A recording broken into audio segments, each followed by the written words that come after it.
Bonjour et bienvenue sur cette nouvelle vidéo de Matchup durant laquelle je vais dessiner avec un ami super talentueux. Pour les dessins du jour, il a choisi Scarlet Witch et j'ai décidé d'y ajouter le thème des légendes arthuriennes.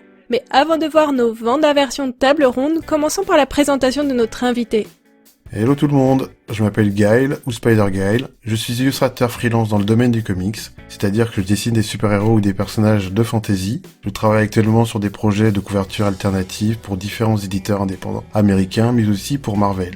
J'ai récemment participé à une anthologie comics appelée Noir is the New Black, qui recueille différentes histoires courtes créées par des équipes créatives composées d'artistes américains et afro-descendants, et sur une thématique principalement polar. Vous pouvez me retrouver sur les réseaux sociaux comme Facebook, Instagram, Twitter et les autres. Prenez soin de vous et à vos crayons. Pour ma part, je vais plutôt me munir de mon stylet pour réaliser mon croquis sur Procreate. Honnêtement, depuis que j'ai mon iPad, je préfère faire mes brouillons en numérique, puis passer le dessin définitif sur papier pour y faire ma mise en couleur traditionnelle. Il paraît qu'en général, les gens font plutôt l'inverse. Mais c'est tellement pratique de ne pas avoir à gommer 50 fois mon papier. Et sinon, comme vous pouvez le voir, j'ai essayé de faire transparaître le côté arthurien dans la tenue de ma sorcière rouge. Je lui ai dessiné une robe d'inspiration médiévale tout en essayant de rester assez proche d'un des costumes de Vanda. Costumes que l'on retrouve dans les comics et pas vraiment dans les différents films et séries télé de Marvel.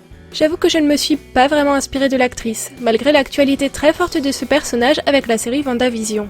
Pour les besoins du tournage de cette vidéo, Gaël est venu dessiner chez moi et j'ai été assez impressionnée par sa manière de faire. Là où j'ai besoin d'avoir complètement fini mon brouillon et parfois même l'avoir remis au propre une ou deux fois avant d'ancrer, Gaël est très vite passé à l'étape de l'ancrage sans avoir terminé son brouillon. Il a travaillé l'ancrage et le brouillon de concert.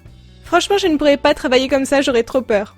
C'est toujours hyper intéressant de voir comment fonctionnent les autres dessinateurs et pour le coup, je n'ai pas été déçue, on travaille vraiment différemment. Nos styles aussi sont assez éloignés, que ce soit dans notre manière de dessiner, d'ancrer, mais aussi dans les attitudes de nos personnages. Ma Vanda est féminine et aérienne, tandis que celle de Gaël est clairement une guerrière intrépide. Elle aurait de quoi faire trembler les chevaliers de la table ronde. En général, Gaël ne fait pas les couleurs de ses dessins, alors je suis allée chez un reprographe pour imprimer nos deux dessins.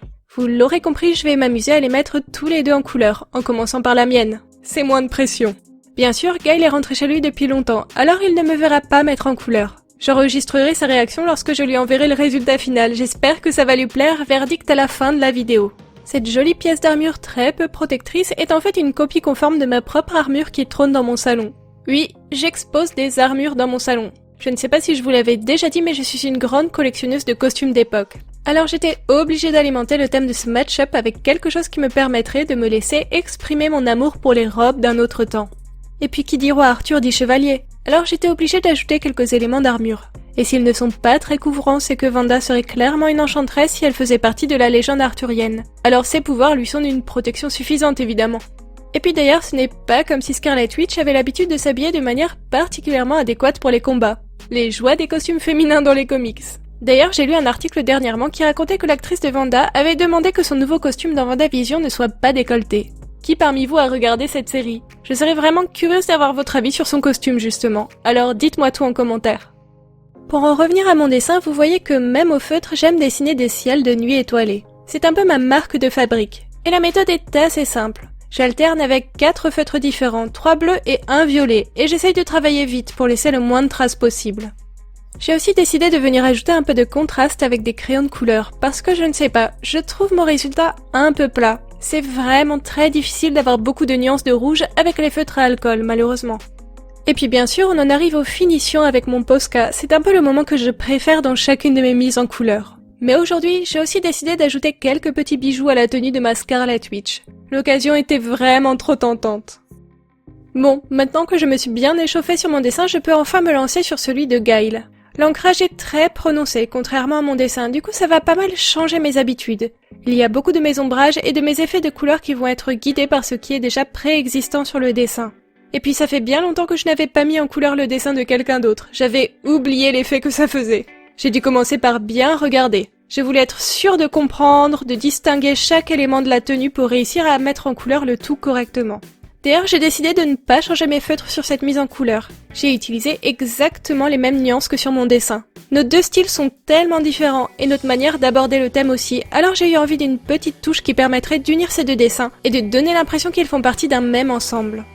Pour la cape, j'ai essayé de créer un joli effet d'ombré, pour que le tissu passe du gris au rouge. Ce n'est généralement pas un effet que je réalise au feutre à alcool. Je préfère réaliser des dégradés avec des couleurs beaucoup plus proches. Mais j'avais envie de tester de nouvelles choses aujourd'hui, un peu pour faire honneur à notre invité du jour. Et dans la série Je réalise des dégradés du gris au rouge, j'ai aussi voulu donner un reflet rouge sur le sol. Comme si les pouvoirs de Scarlet Witch se projetaient sur le décor. Il y a beaucoup de magie dans le dessin de Gail, alors j'ai vraiment été obligée de sortir de ma zone de confort et de réfléchir à des moyens qui me permettraient de retranscrire ça dans ma mise en couleur. Et bien sûr, une fois encore, j'ai reproduit mon fond de nuit étoilé. Je pense que c'est l'élément qui va vraiment permettre d'unifier nos deux dessins. Et puis c'était aussi un peu l'étape rassurante avant de m'attaquer aux effets magiques et aux pouvoirs de Scarlet Witch. J'ai vraiment beaucoup réfléchi et fait plusieurs essais sur mon iPad pour trouver la manière dont je souhaitais mettre en couleur l'éclair et les orbes. Si j'avais mis en couleur en numérique, ça aurait été bien plus simple. Mais en tradi et avec des feutres à alcool, ça a été un véritable casse-tête. Je me suis tout de même aidée de crayons de couleur, de Posca blanc et d'un blender pour essayer de reproduire ce que j'avais en tête. Et je dois dire que le résultat n'est pas trop mal. Surtout sachant qu'initialement, je pensais que j'allais complètement rater cette mise en couleur lorsque j'en arriverais à ce stade. Bon, je pense qu'il est grand temps de faire appel à Gail, de lui envoyer le résultat et de voir ce qu'il en pense. Alors, je vous lequel en premier? Je sais pas, tu veux voir d'abord les tiens ou le mien? Non, on va commencer par les tiens. Je l'ouvre. Vas-y. Ah, joli. Ah ouais. Je sais pas si ça se voit bien, mais j'ai mis des petits bijoux sur la coiffe et... Ah oui, bah justement, je suis arrivé en haut d'image et oui, je vois ça, ouais, si. C'était Ça- pour et me pareil. rapprocher de, tu sais, la coiffe de Vanda avec les perles partout. Oui, exactement. petite référence. Ah ouais, non, ça passe super bien. Ah, le Donc- costume, il est top. Hein. Waouh. Ça manque un petit peu de contraste, mais malheureusement au feutre alcool, j'ai pas des masses de couleurs non plus. Ouais. Sur le tien, Non, super tu bien verras, aussi, ça sera plus contrasté sur le tien, grâce à ton ancrage. Alors, j'ouvre. Oh oui, putain, ouais. En fait, j'ai utilisé exactement les mêmes couleurs que pour la mienne. Comme ça, les Mortel. deux vont ensemble. Et ça a été trop dur parce que je fais jamais des effets, tu sais, un peu de magie et tout au feutre. Ouais. Par exemple, sur la lance, je savais pas trop comment faire. Ah ouais, non, franchement, comment t'as traité l'électricité, enfin la signature énergétique, c'est trop bien. Et puis, j'aime beaucoup ce que t'as choisi de faire, c'est-à-dire de faire un fondu des deux couleurs sur la cape gris qui devient rouge Ouais. au bout de la cape. En fait, c'est super. Tout gris c'était triste et tout rouge Ouais. c'était trop rouge. Ouais. Bah, c'est une super solution. Et t'as galéré dessus 3 heures, en fait, c'est ça? J'ai fait 3h30, ouais. Oh my god. Ouais. Tu comprends pourquoi je fais pas de couleur, moi? Le fond aussi c'était long. Et j'ai fait le même fond sur le mien du coup pour qu'il Ouais. y ait une harmonie. Si tu ouvres les deux à côté, tu vois que même si le style est très différent, elles vont plutôt Mais bien là, ensemble. Je vais l'ouvrir, justement. Ah ouais. Et puis, les deux ensemble, ça passe super bien, c'est cool. C'est pas du tout le même style, mais le fait d'avoir mis un fond qui est le même, en fait, ça les ramène. Elles ont les deux la Ouais. même colorimétrie, la même ambiance de couleur. Enfin, c'est super. Ah, Voilà. bien joué.